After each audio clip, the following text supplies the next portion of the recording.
What's going on, guys? This is Paulo1, and today we're going to be taking a look at another gun for the best class setup series here at Carnage. And if you haven't already, make sure to hit that subscribe button for a lot of other great gameplays and class setups and tips and tricks on how to improve your game at Call of Duty Ghosts. So yeah, but let's get into today's class setup. Today we're looking at a submachine gun, which is pretty good. We don't have too many SMG class setups, so I think only 2 on the Carnage Clan channel as of now. So now you got a third, and that is the VEPR, which is a very good gun. It was in the beginning of Call of Duty Ghosts considered the best gun in the game. Right now it's probably in the top 10, but not the best. It's very good though, and there's a lot of different class setups you could use for this, really. So first off, I have to recommend using the foregrip as a must. You have to have that foregrip on there. It does recoil, and you want to be able to pick off people from a little bit of a further distance, so make sure you have that foregrip on there.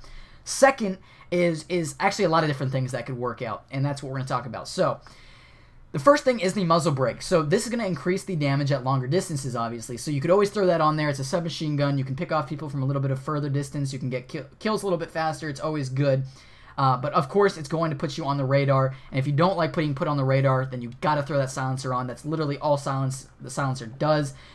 Makes the range go down a little bit, but yeah, that's all it does. The silencer is, if you're going for chem strike specifically, then throw that on there. But if you're looking to just tear people up, tear the enemy apart, you're playing competitive, you're playing for that win, definitely have that muzzle brake on there. It's going to make the gun a lot better. Now, there's a few other really things that you could do. I haven't tried it myself, but I've done it in private matches, and it worked very good against bots, so I don't know if it would be the same in real matches, but rapid fire makes this gun very, very effective. Obviously, the fire rate goes up, of course, and you can kill enemies a little bit faster. The recoil will go up, but that foregrip will help you out there.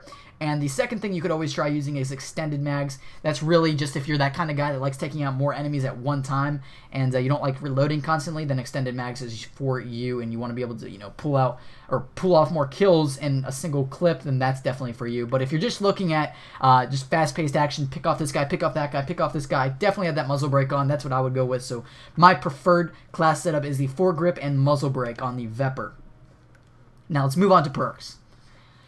And as you guys know, we never use secondaries. We never really use lethals. I really think that you got to have those perks. It's going to make your gameplay a lot better. It's the best tip I can give. Don't use a secondary, guys. Don't really use a lethal. Tacticals aren't really necessary unless you're playing competitively or for the win. Then you know there's a lot of different things you could use for competitive playstyle. If you're playing competitively, you know, throw those 9 bangs on. There's concussions, smokes for domination, trophy systems for domination or any other game modes. Motion sensors. There's a lot of good stuff in there, and lethal for getting those, you know, those cap kills when you're, you know, killing people off domination flags, C4s, all that good stuff. But honestly, I don't think you need one. That's just my personal preference. So yeah, but perks, guys, pretty much the same loadout. Really, always my favorite go-to perks for this one. Amplify is always good. That's what I use, but you could always put on the go on if you're rushing. You could always on the go, and then you could always put on you know, the gambler or something. Or you could always put agility, would make you move extremely, extremely fast with this gun. As it's a submachine gun, you just increase that mobility with agility. And marathon obviously makes your speed or your unlimited sprint, which is always good as well. So that's really preferred. So your fourth perk or your fifth perk and your go-to perks is really up to you, but make sure you have these first 4 on, and then my recommended ones are always agility, marathon, amplify. You could always put on the go on and gambler. Anything that really is up it's up to you. So I'm gonna go with agility though. Then for your strike package, as you guys know, if you watch the other class setups, we do not use a third perk as well in your first 3 specialist perks, because it will get your bonus a little bit earlier on, which is always a good thing to have, because, you know, if you look, if you throw this on, you get it at 12 kills. That's already halfway to your chem strike. But if you take it off, you're at 9 kills, or, you know, if you're using a different loadout like that, it's at 8 kills, and you can get those extra perks later on.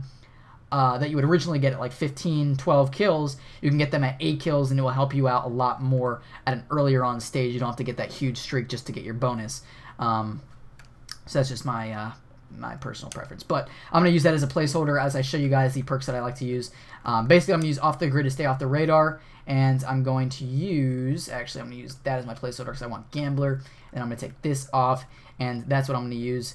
Scavenger, of course, Marathon, then Dead Silence, Off the Grid, Focus, and Gambler. That's probably the best thing for this gun. You're going to need that focus on there for this gun because when you get hit, you're going to flinch a lot, especially with the VEPR, so make sure you have focus on for that reduced weapon sway and also reduced flinch when you get hit, of course. So that's pretty much it, guys. Hopefully you did enjoy this class setup. It's been Apollo 1. This is a the VEPR class setup, which is another SMG. And if you're looking forward to more SMG class setups, let us know in the comments section below. And I will see you guys later.